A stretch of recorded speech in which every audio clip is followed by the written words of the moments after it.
এয়া আকাশবাণী গুৱাহাটীৰ মহাবাহু এতিয়া নিশাৰ আঞ্চলিক বাতৰি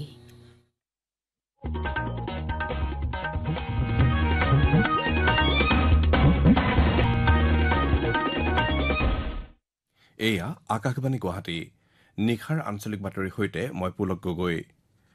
মুখ্যমন্ত্ৰী ডক্টৰ হিমন্ত বিশ্ব শৰ্মাই আজি নগাঁও জিলাত মুখ্যমন্ত্ৰী মহিলা উদ্যমিতা অভিযানৰ অধীনত আত্মসহায়ক গোটৰ ২৫,০০০ৰো অধিক মহিলাক ১০,০০০ টকাকৈ চেক বিতৰণ কৰে ইয়াৰ ভিতৰত গ্ৰাম্যাঞ্চলৰ ১৯,৬২৮ গৰাকী আৰু নগৰাঞ্চলৰ ৬,৯৫৭ গৰাকী মহিলা আছে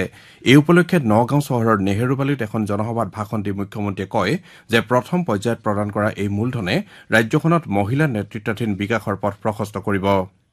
আজি নগাঁও বটদ্ৰৱা সমষ্টিৰ ২৭,০০০ মহিলা উদ্যমিতা আঁচনিৰ প্ৰথম কিস্তিৰ ধন আমি মুকলি কৰি দিলো আৰু ৰাইজৰ উৎসাহ উদ্দীপনা ই প্ৰমাণ কৰে যে এই আঁচনিটোৱে অসমৰ মহিলা সমাজৰ মাজত এটা নতুন উদ্যমিতা আনিবলৈ সক্ষম হৈছে মই ভাবো যে এই আঁচনিটোৱে অসমৰ মহিলাসকলৰ মাজত আত্মনিৰ্ভৰশীলতাৰ এক নতুন আন্দোলন আৰম্ভ কৰিব এই অভিযানৰ জৰিয়তে কৃষি পশুপালন হস্ততাঁত আৰু হস্তশিল্পকে প্ৰমুখ্য কৰি বিভিন্ন ক্ষেত্ৰত মহিলা উদ্যোগীৰ বিকাশৰ জৰিয়তে গ্ৰাম্য অৰ্থনীতি সুদৃঢ় হ'ব বুলি ডক্টৰ শৰ্মাই প্ৰকাশ কৰে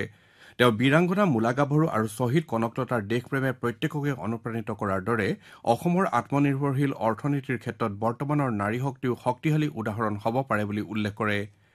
মুখ্যমন্ত্ৰী শৰ্মাই আজি জিলাখনত ২৫ কোটি টকা ব্যয় সাপেক্ষ কেইবাটাও গুৰুত্বপূৰ্ণ প্ৰকল্পও উদ্বোধন কৰে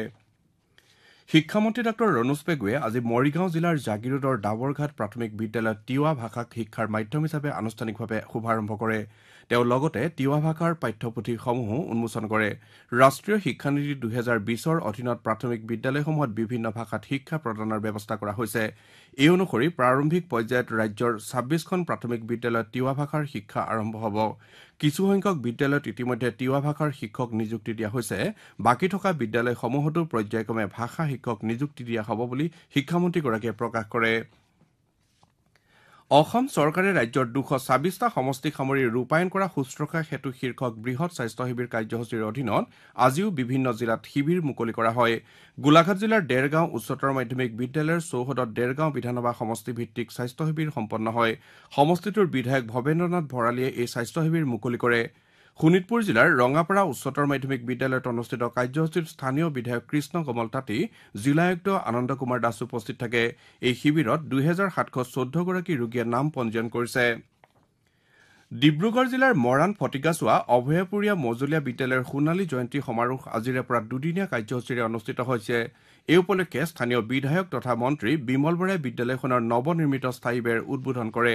আজি দুপৰীয়াৰ ভাগত প্ৰাক্তন ছাত্ৰ ছাত্ৰীৰ মিলন সমাৰোহ অনুষ্ঠিত হয়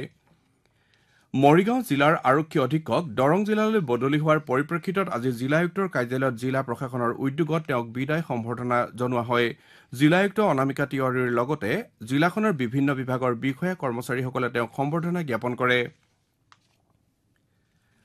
অসমত টেলিভিছন সংবাদ প্ৰচাৰৰ ক্ষেত্ৰত বাটকটীয়া হৈছে গুৱাহাটী দূৰদৰ্শন কেন্দ্ৰৰ বাতৰি বিভাগ ১৯৮৫ চনত অসমত প্ৰথম টেলিভিছন বাতৰি সেৱা আৰম্ভ কৰাৰ সময়ৰ কেইগৰাকীমান বিষয়া কৰ্মচাৰী আৰু পৰিৱেশকক লগ পাব অহা ২৫ অক্টোবৰৰ নিশা ৮:২ দৃষ্টিপাত অনুষ্ঠানত টেলিভিছনত বাতৰি প্ৰচাৰৰ সময়ত সন্মুখীন হোৱা ষষ্ঠ গোলাপ শইকীয়া সোঁৱৰণী বাতৰি পৰিৱেশন প্ৰতিযোগিতা ২০২৫ৰ পুৰস্কাৰসমূহ অহা ১৩ অক্টোবৰৰ বিয়লি ২ বজাত আকাশবাণী গুৱাহাটীৰ সন্মিলন কক্ষত প্ৰদান কৰা হ'ব প্ৰতিযোগিতাত প্ৰথম পুৰস্কাৰ বিজয়ী গুৱাহাটীৰ অসম জাতীয় বিদ্যালয়ৰ নিষ্ঠা বৰগোহাঁই দ্বিতীয় পুৰস্কাৰ বিজয়ী গহপুৰৰ নিউ স্কলাৰ্ছ একাডেমীৰ দিব্যা আত্ৰেয় তৃতীয় পুৰস্কাৰ বিজয়ী যোৰহাটৰ পিৰাকোটাৰ মহেশ্বৰ বৰকটকী উচ্চতৰ মাধ্যমিক বিদ্যালয়ৰ অন্বেষা ফুকন আৰু কটন বিশ্ববিদ্যালয়ৰ ৰোহিত গাঁওখোৱাক তেওঁলোকৰ অভিভাৱকসহ এই বঁটা প্ৰদান অনুষ্ঠানলৈ আমন্ত্ৰণ জনোৱা হৈছে